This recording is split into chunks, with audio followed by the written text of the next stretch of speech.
स्वामी विवेकानंद ने एक बात कही थी कि गर्व से कहो हम हिंदू हैं। स्वामी विवेकानंद तो सांप्रदायिक नहीं थे, स्वामी विवेकानंद तो किसी पार्टी के नहीं थे। स्वामी विवेकानंद ने तो भारत का प्रतिनिधित्व किया था पूरी दुनिया के अंदर, और दुनिया के अंदर जो हिंदू आज पूरे देश के अंदर, पूरी दुनिया के अंदर अपनी सहिष्णुता के लिए पहचाना जाता था, आज उस हिंदू के साथ किस प्रकार का व्यवहार किया जा रहा है, वह कश्मीर से विस्थापित होता है, उसे कश्मीर से निकाला जाता है। एक भी बार इस सदन में चर्चा नहीं होती है, इन लोगों का मुंह नहीं खुलता जब कश्मीर से 3.5 लाख की संख्या में कश्मीरी पंडित निकाले जाते हैं, तब ये लोग नहीं बोलते। पिछले 2012 में असम के अंदर 3 महीनों तक बोडो जनजाति के लोगों को मारा जाता रहा, कोई नहीं बोला। महोदय,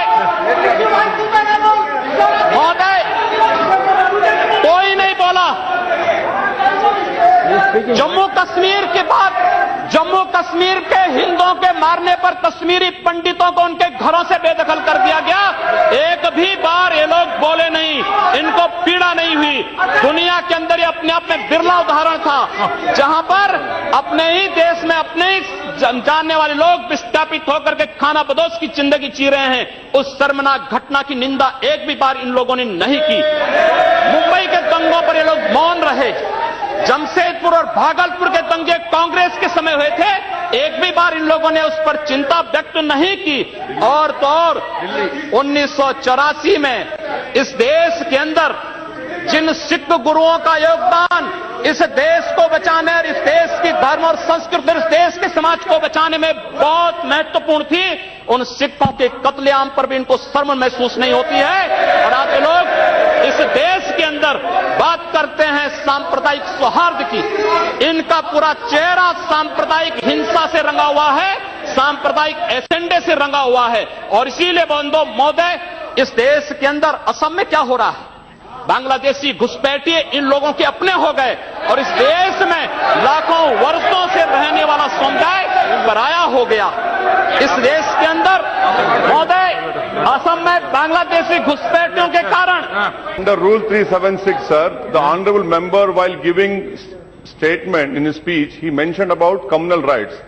I request you that 2011 he has given a figures. Those are wrong figures. No, he has completely forgotten 10 to 2013. No. My question was there, sir. You cannot give wrong figures.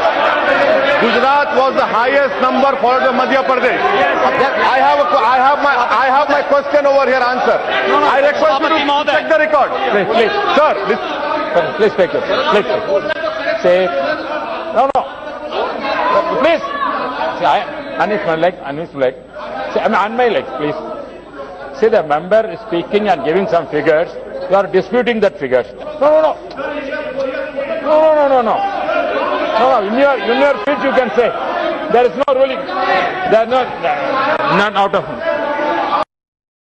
During your speech you can speak. You reply that. During your speech you can counter it. Not. When your time comes, you at that time can dispute it. You continue. You can nothing will contribute. उपाध्यक्ष महोदय,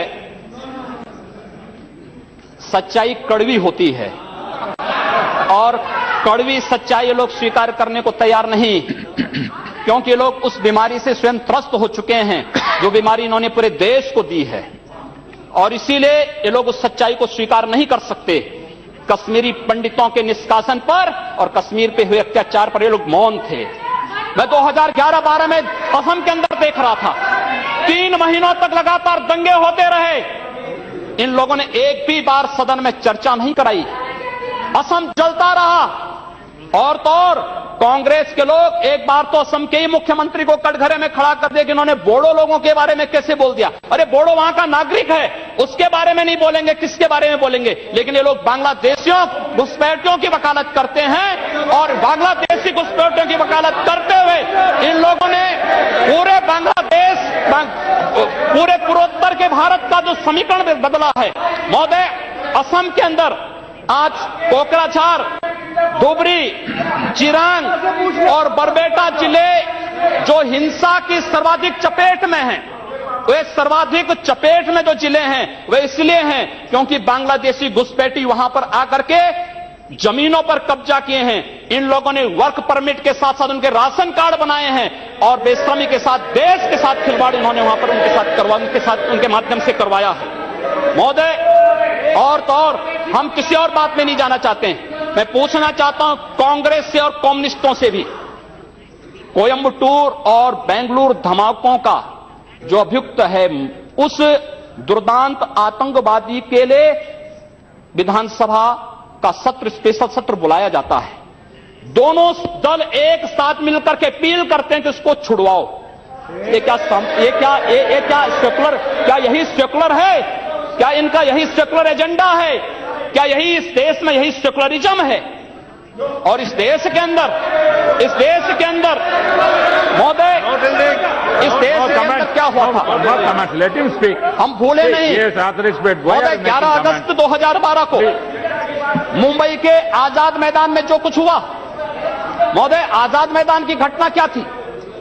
आजाद मैदान में रोयांग मुस्लिम जो Burma में थे उनके बीच में और वहां के बौद्धों के बीच में वहां पर हिंसा हुई, दंगे हुए।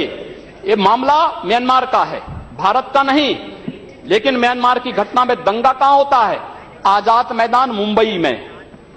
ये लोग मौन रहते हैं, वहां शहीद स्मारक तोड़ा जाता है, पुलिस के जवानों को मारा जाता है, मीडिया कर्मियों को मारा जाता है। उनके साथ साथ पुणे में दंगे हुए, उनके साथ उत्तर प्रदेश के अंदर बरेली में, लखनऊ में, कानपुर में, इलाहाबाद में दंगे हुए। ये लोग मौन रहे, इन लोगों ने कभी उस पर आवाज नहीं लगाई।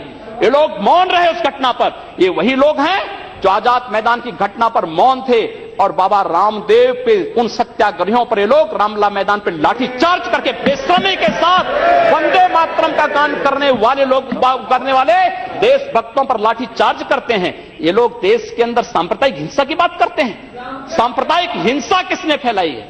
कौन फैला रहा है इस देश के अंदर? कौन इस देश के अंदर सच्चर कमेटी के नाम पर समाज को बांटने का कार्य कर रहा है? इन लोगों ने सांप्रदायिक आधार पर 1947 में देश को बांटा है और आज पुनः देश को बांटने की साजिश के तहत पाकिस्तान के एजेंडे पे ये लोग कार्य कर रहे हैं। और